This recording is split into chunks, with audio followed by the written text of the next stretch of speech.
What images come to mind when you hear a news story about a police officer's use of force? Is it an officer physically beating a detained suspect? Is it a deadly shooting? Is it former Minneapolis police officer Derek Chauvin kneeling on George Floyd's neck? My guess is these are the types of incidents most people envision. But you might be surprised to learn that while these high-profile types of encounters are a reality, they are exceedingly rare and ceaselessly used by the media, activist groups, and some politicians to portray law enforcement as an unethical institution that needs to be, quote-unquote, reimagined, reformed, defunded, and even eliminated altogether in the case of Minnesota Congresswoman Ilhan Omar. So, what is use of force?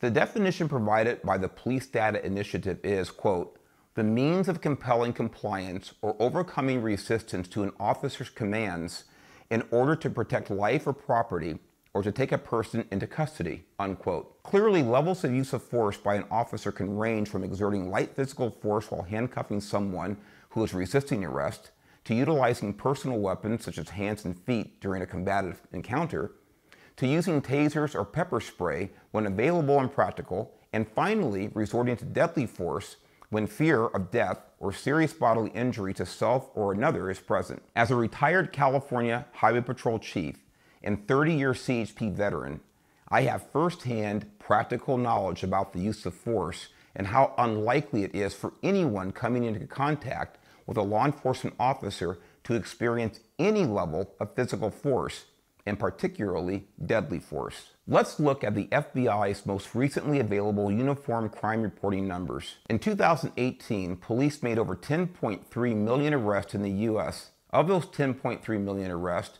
how many would you believe involved the use of deadly force? 100,000 arrests? 50,000? 5,000? If you guessed any of those numbers, you may be surprised by the facts. According to the U.S. Department of Justice, in 2018, officers killed 990 people nationwide.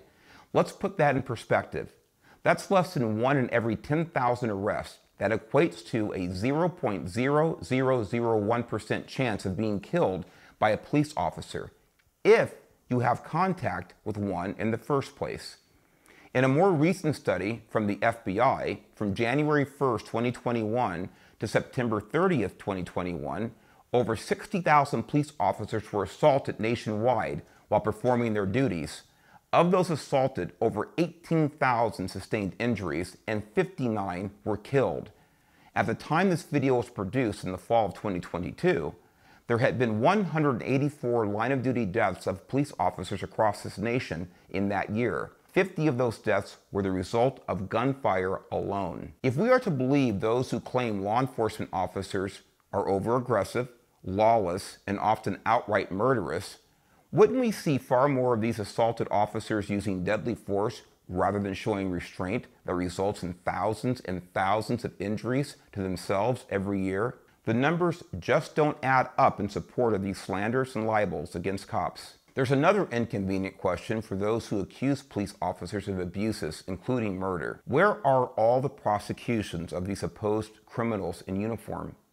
Of course, we all saw the video of Derek Chauvin kneeling on George Floyd's neck for over 9 minutes. Chauvin was found guilty of second-degree murder, third-degree murder, and second-degree manslaughter. He was sentenced to 22.5 years in prison. Most people agree, including me, prison is exactly where Chauvin belongs. This is not the only well-known case of a police officer being convicted of an on-duty felonious use of force. But arrests of officers, let alone convictions, are rare. Why? Are we to believe that county, state, and federal prosecutors across the country are turning a blind eye to systemic criminal behavior by police officers? Does anyone truly believe, with the ubiquitous nature of cell phone cameras, security cameras, in-car police cameras, and body-worn cameras, that virtually all contact between police officers and the public is not captured in one form or another?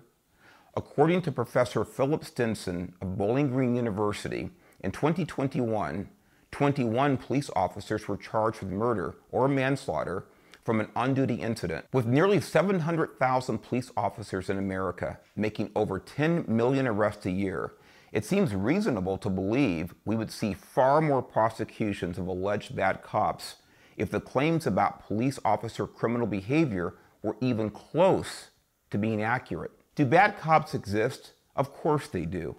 Bad people exist in every profession, in every walk of life. But the facts are this: the men and women of the law enforcement profession in America do an extraordinarily good job of enforcing the law without bias, with respect for human life, and with the seriousness for the oath they took, for the oath each of them took when they were sworn in, just like I did. They do a job that the retractors would not and could not ever do. For Your Leo Nation, I am the Chief, Mark Garrett. Visit us at yourleonation.org.